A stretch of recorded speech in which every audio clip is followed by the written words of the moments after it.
Hi hello welcome back to Amitha's kitchen and life daily. ಸ್ನೇಹಿತರೆ, ಇವತ್ತು ಸೊಗಸಾದ ಒಂದು ಮೊಸರನ್ನವನ್ನು ಮಾಡುವ. ಹಾಗಾದರೆ ಬನ್ನಿ ಅಮಿತಾಸ್ ಕಿಚನ್ಗೆ ಹೋಗುವ ರೆಸಿಪಿ ನೋಡಿಕೊಂಡು ಬರುವ. ರೆಸಿಪಿ ನೋಡಲಿಕ್ಕೆ ಮೊದಲು ಯಾರೆಲ್ಲ ನನ್ನ ಚಾನಲ್ ನೋಡ್ತಿದ್ರಿ ಪ್ಲೀಸ್ ಒಂದು ಸಬ್ಸ್ಕ್ರೈಬ್ ಮಾಡಿಕೊಂಡು ಚಾನಲನ್ನು ನೋಡಿ. ಹಾಗೆ ವಿಡಿಯೋ ಇಷ್ಟ ಆದರೆ ಲೈಕ್ ಶೇರ್ ಕಮೆಂಟ್ ಮಾಡಿ. ಹಾಗಾದರೆ ಬನ್ನಿ ಅಮಿತಾಸ್ ಕಿಚನ್ಗೆ ಹೋಗುವ ರೆಸಿಪಿ ನೋಡಿಕೊಂಡು ಬರುವ. ಅನ್ನವನ್ನು ಒಂದು ಬೌಲಿಗೆ ಹಾಕಿಕೊಳ್ತಾ ಇದ್ದೇನೆ. ಇಲ್ಲಿ ನಾನು ಸೋನಾ ಮಸೂರಿ ಅಕ್ಕಿ ತಗೊಂಡಿದ್ದೇನೆ. 1 ಕಪ್ಪಿನಷ್ಟು ಅಕ್ಕಿ ತಗೊಂಡಿದ್ದೇನೆ. ಅದಕ್ಕೆ 3 ಕಪ್ಪಿನಷ್ಟು ನೀರು ಹಾಕಿ 3 ವಿಶಿಲ್ ಕೂಗಿಸಿಕೊಂಡು ಈ ರೀತಿ ಅನ್ನವನ್ನು ಬೇಯಿಸಿ ಇಟ್ಕೊಂಡಿದ್ದೇನೆ. ನೋಡಿ, ಅನ್ನ ಮೆತ್ತಗಾಗಬೇಕು, ಚೆನ್ನಾಗಿ ಬೇಯಬೇಕು ಅನ್ನ. ಇದನ್ನು ಸ್ವಲ್ಪ ಸ್ಮ್ಯಾಶ್ ಮಾಡಿಕೊಳ್ಳು, ಒಂದು ಸ್ವಲ್ಪ ಮೆತ್ತಗೆ ಮಾಡಿಕೊಳ್ಳು, ಇನ್ನೂ ಸ್ವಲ್ಪ ಮೆತ್ತಗೆ ಮಾಡಿಕೊಳ್ಳುವ.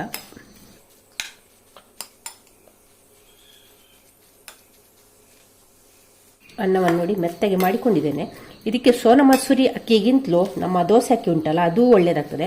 ಹಾಗೆ ರೇಷನ್ ಅಕ್ಕಿ ಕೂಡ ತುಂಬಾ ಒಳ್ಳೆಯದಾಗ್ತದೆ. ಯಾಕೆಂದರೆ ಅದು ಬೇಗನೆ ಮೆತ್ತಗಾಗ್ತದೆ. ನೋಡಿ, ಸೋನಾ ಮಸೂರಿ ಆದರೆ ಒಂದು ಸ್ವಲ್ಪ ಗಟ್ಟಿ ಅಲ್ಲ, ಅದೊಂದು ಸ್ವಲ್ಪ ಸ್ಮ್ಯಾಶ್ ಮಾಡಿಕೊಳ್ಬೇಕಾಗ್ತದೆ. ದೋಸೆ ಅಕ್ಕಿ ಎಲ್ಲಾದರೆ ಸ್ಮ್ಯಾಶ್ ಮಾಡಬೇಕು ಅಂತಿಲ್ಲ, ಬೇಯಿಸುವಾಗಲೇ ಅದು ಮೆತ್ತಗಾಗ್ತದೆ. ನೋಡಿ, ಅನ್ನವನ್ನೆಲ್ಲ ಸ್ಮ್ಯಾಶ್ ಮಾಡಿಕೊಂಡಾಯಿತು. ಇವಾಗ ಒಂದು ಸಣ್ಣದಾದ ಬಾಣಲೆಯನ್ನು ಒಗ್ಗರಣೆಗೆ ಇಟ್ಟಿದ್ದೇನೆ. ಅದಕ್ಕೆ ಈಗ ಒಂದು 2 ಟೀ ಸ್ಪೂನಷ್ಟು ಎಣ್ಣೆಯನ್ನು ಹಾಕಿಕೊಳ್ಳುವ. ನಾನಿಲ್ಲಿ ಕೊಬ್ಬರಿ ಎಣ್ಣೆಯನ್ನು ಹಾಕ್ತಾ ಇದ್ದೇನೆ. ಅದಕ್ಕೆ ಈಗ 1 ಟೀ ಸ್ಪೂನಷ್ಟು ಸಾಸಿವೆಯನ್ನು ಹಾಕಿಕೊಳ್ಳುವ.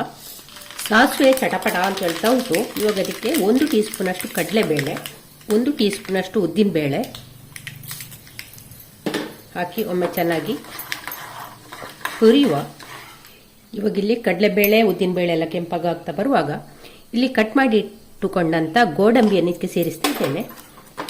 ಗೋಡಂಬಿಯನ್ನು ಸ್ವಲ್ಪ ಕೆಂಪಾಗಿ ಮಾಡಿಕೊಳ್ಳುವ. ಇವಾಗ ಅದರ ಜೊತೆಯಲ್ಲಿ 2 ಕಟ್ ಮಾಡಿದಂಥ ಮೆಣಸು, ಒಣಮೆಣಸನ್ನು ಕೂಡ ಹಾಕ್ತಾ ಇದ್ದೇನೆ. ಹಾಗೆ ಒಂದು ಅರ್ಧ ಟೀ ಸ್ಪೂನಷ್ಟು ಜೀರಿಗೆ, ಬೇವು ಸೊಪ್ಪನ್ನು ಕೂಡ ಹಾಕಿಕೊಳ್ಳುವ.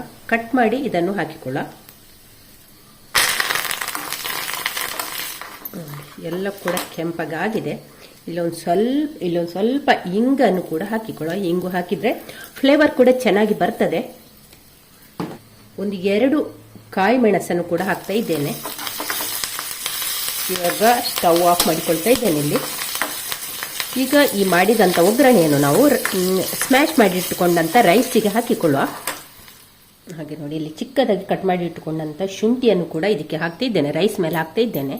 ಮಾಡಿಟ್ಟುಕೊಂಡಂಥ ಒಗ್ಗರಣೆಯನ್ನು ಈ ಶುಂಠಿಯ ಮೇಲೆ ಹಾಕಿಕೊಳ್ಳುವ. ಇವಾಗೊಮ್ಮೆ ಚೆನ್ನಾಗಿ ಇದನ್ನು ಮಿಕ್ಸ್ ಮಾಡುವ.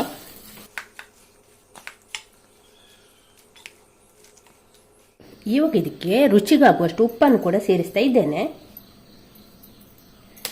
ಹಾಕಿ ಒಮ್ಮೆ ಚೆನ್ನಾಗಿ ಮಿಕ್ಸ್ ಮಾಡುವ. ಇವಾಗ ಇಲ್ಲಿ ಒಗ್ಗರಣೆ ಹಾಕಿ ಮಿಕ್ಸ್ ಮಾಡಿ ಇಟ್ಟುಕೊಂಡಂಥ ಅನ್ನಕ್ಕೆ ನಾನಿಲ್ಲಿ ಮೊಸರನ್ನು ಹಾಕ್ತಾ ಇದ್ದೇನೆ. ದೊಡ್ಡ ಕಪ್ಪಲ್ಲಿ 1 ಕಪ್ ಮೊಸರು ಉಂಟು ಇದರಲ್ಲಿ. ಇದನ್ನೀಗ ನಾನು ಇದಕ್ಕೆ ಸೇರಿಸ್ತಾ ಇದ್ದೇನೆ. 1 ಕಪ್ ರೈಸಿಗೆ 2 ಕಪ್ಪಿನಷ್ಟು ಮೊಸರು ಬೇಕಾಗ್ತದೆ. ಹಾಗೆ ಇಲ್ಲಿ 1 ಕಪ್ಪಿನಷ್ಟು ಹಾಲನ್ನು ಕೂಡ ಹಾಕ್ತಾ ಇದ್ದೇನೆ. ಮೊಸರು ಸ್ವಲ್ಪ ಹುಳಿ ಇದ್ದರೆ ಹಾಲನ್ನು ಕೂಡ ಸೇರಿಸ್ಕೊಳ್ಬೇಕು. ಸಿಹಿ ಮೊಸರಾದರೆ ಬೇಡ. ಮೊಸರು ಮತ್ತು ಹಾಲು ಹಾಕಿ ಮಾಡಿ ಚೆನ್ನಾಗಿರ್ತದೆ ಟೇಸ್ಟು. ಮತ್ತು ಮೊಸರನ್ನೇ ಯಾವಾಗಲೂ ಉಂಟಲ್ಲ, ತುಂಬ ಹುಳಿ ಇರೋದಿಲ್ಲ, ಸ್ವೀಟ್ ಆಗಿರ್ತದೆ. ತುಂಬ ಹುಳಿ ಮೊಸರನ್ನು ಹಾಕಿಕೊಳ್ಬೇಡಿ. 1 ಕಪ್ ರೈಸಿಗೆ 2 ಕಪ್ನಷ್ಟು ಮೊಸರು ಬೇಕಾಗ್ತದೆ. ಹಾಗೆ ತುಂಬ ಗಟ್ಟಿ ಕೂಡ ಬೇಡ, ಒಂದು ಸ್ವಲ್ಪ ತೆಳ್ಳಗೆ ಮಾಡಿಕೊಂಡ್ರೆ ಆಯಿತು. ಮತ್ತು ಇದು ಬಿಸಿ ಮಾಡಿದ ತಕ್ಷಣ ತಿನ್ನುವಂಥದ್ದು. ನಾವು ಒಗ್ಗರಣೆ ಹಾಕಿ ಸ್ವಲ್ಪ ಹೊತ್ತು ಬಿಟ್ಟು, ಅಂದರೆ ನಾವು ಎಷ್ಟೊತ್ತಿಗೆ ತಿಂತೇವೆ ಆ ಹೊತ್ತಿಗೆ ನಾವಿಲ್ಲಿ ಮೊಸರನ್ನು ಸೇರಿಸಿಕೊಂಡ್ರೆ ಆಯಿತು. ಒಗ್ಗರಣೆ ಹಾಕಿ ಬೇಕಾದರೆ ಹಾಗೆ ಬಿಡ್ಬೋದು. ತಿನ್ನುವಷ್ಟು ಹೊತ್ತಿಗೆ ನಾವು ಈ ಮೊಸರನ್ನೆಲ್ಲ ಹಾಕಿಕೊಂಡು ತಿಂದರೆ ಆಯಿತು. ಮೊಸರು ಈರುಳ್ಳಿ ಎಲ್ಲ ಹಾಕಿಕೊಂಡು ತಿಂದರೆ ಆಯಿತು. ಒಮ್ಮೆ ಚೆನ್ನಾಗಿ ಮಿಕ್ಸ್ ಮಾಡುವ. ಒಂದಕ್ಕೊಂದು ಚೆನ್ನಾಗಿ ಮೊಸರನ್ನು ನೋಡಿ ಚೆನ್ನಾಗಿ ಕಲಸಿಕೊಂಡಾಯಿತು. ಈ ರೀತಿ ಮಾಡಿಕೊಂಡಿದ್ದೇನೆ ನೋಡಿ. ಹಾಗೆ ಮೊಸರನ್ನು ತಣ್ಣಗಾದಾಗೆ ಗಟ್ಟಿ ಆಗ್ತದೆ. ಹಾಗೆ ಮಾಡಿದ ತಕ್ಷಣ ಮೊಸರನ್ನವನ್ನು ತಿನ್ನಬೇಕು. ಇವಾಗ ಇದಕ್ಕೆ 1 ಈರುಳ್ಳಿಯನ್ನು ಹೀಗೆ ಚಿಕ್ಕದಾಗಿ ಕಟ್ ಮಾಡಿ ಇಟ್ಕೊಂಡಿದ್ದೇನೆ. ಹಾಗೆ ಚೆನ್ನಾಗಿ ಇದನ್ನು ಬಿಡಿಸಿಕೊಳ್ಬೇಕು. ಅದನ್ನೀಗ ಇದರ ಮೇಲೆ ಹಾಕಿಕೊಳ್ಳ. ಈರುಳ್ಳಿ ಬೇಡದವರು ಸ್ಕಿಪ್ ಮಾಡ್ಬೋದು. ಸೌತೆಕಾಯಿಯನ್ನು ಬೇಕಾದರೂ ಕೂಡ ಇದಕ್ಕೆ ಹಾಕಿಕೊಂಡು ತಿನ್ಬೋದು. ಮುಳ್ಳು ಸೌತೆಕಾಯಿಯನ್ನು ಚಿಕ್ಕದಾಗಿ ಕಟ್ ಮಾಡಿಕೊಂಡು ಹಾಕಿಕೊಂಡು ತಿನ್ಬೋದು. ಟೇಸ್ಟ್ ಕೂಡ ಚೆನ್ನಾಗಿರ್ತದೆ. ಹಾಗೆ ಇದಕ್ಕೆ ಕೊತ್ತಂಬರಿ ಸೊಪ್ಪನ್ನು ಕೂಡ ಹಾಕ್ತಾ ಇದ್ದೇನೆ. ಹಾಕಿ ಒಮ್ಮೆ ಚೆನ್ನಾಗಿ ಮಿಕ್ಸ್ ಮಾಡುವ. ನೋಡಿ, ಸೊಗಸಾದ ಮೊಸರನ್ನ, ಹೆಲ್ದಿಯಾದ ಮೊಸರನ್ನ ರೆಡಿ ಆಯಿತು.